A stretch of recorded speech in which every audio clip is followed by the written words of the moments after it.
This is a little slideshow to help guide you through the group and individual projects for Psychology 313 and 319. As you can see here on this slide, I've listed in order the key elements that should be certainly present for the individual project, the written paper. Many of these elements, but not all of them, will exist in the talk. For example, the abstract won't appear in a talk.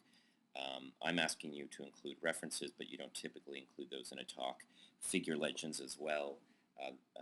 Your figures in a talk will go in the methods section as you describe the methods section rather than at the end as they would appear in a paper. And appendices are also something that would appear in a paper only. So the key to creating a good introduction is to really start from the general and work your way to the specifics. You want to start off by describing your topic, describing what work has been done in the field. What's been done, anything that's not your own original idea needs to be cited. Describe what work needs to be done in the field and describe how your study will address those gaps in the field. And then finally conclude by stating your thesis as a prediction. So the whole goal of the introduction is to motivate that thesis by providing the reader or the audience with an adequate background. In the methods section, you want to describe your experiment with sufficient detail so that anybody else could come and do your experiment exactly the way that you did. And that's usually subdivided into three major subheadings: subjects, apparatus, and procedures. And under subjects, you include all the conditions that you used, the subjects you used, how many, what were their demographics, ages, how were they recruited, etc.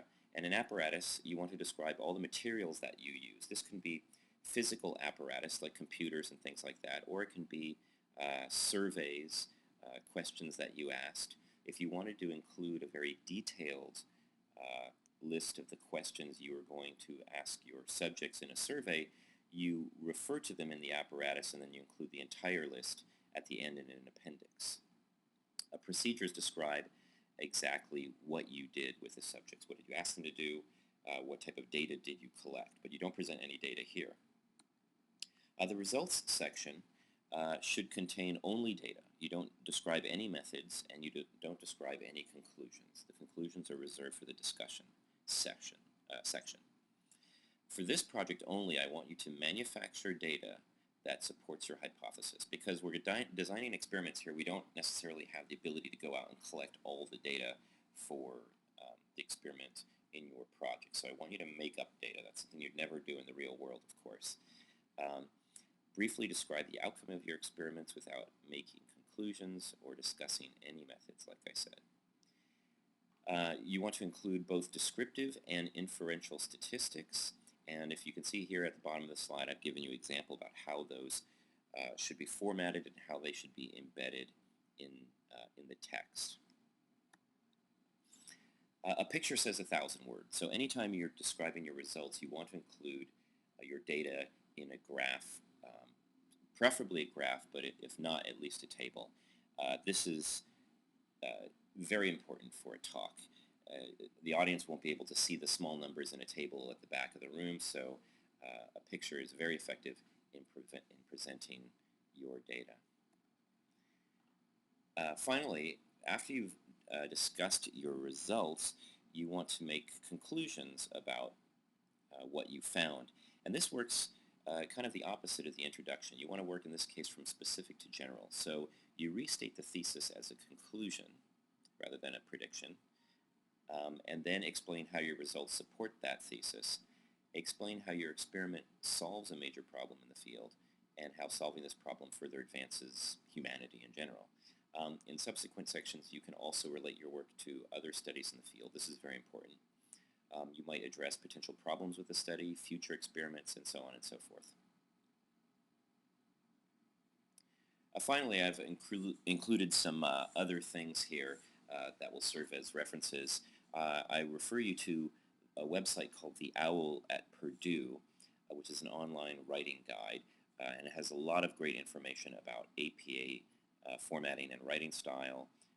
Of course, York College, as I've mentioned in class, also has many offerings in, through the writing program and through writing across the curriculum.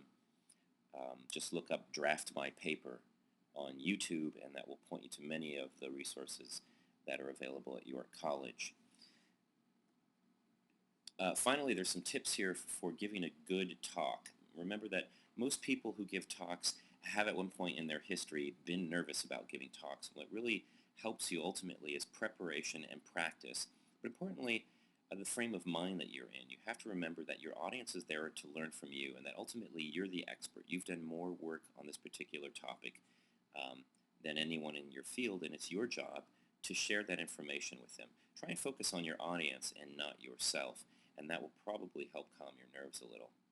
Remember that this is a group effort, and everybody here is sharing knowledge for the benefit of mankind, and hopefully you will see them more as the audience as members of your team rather than as opponents.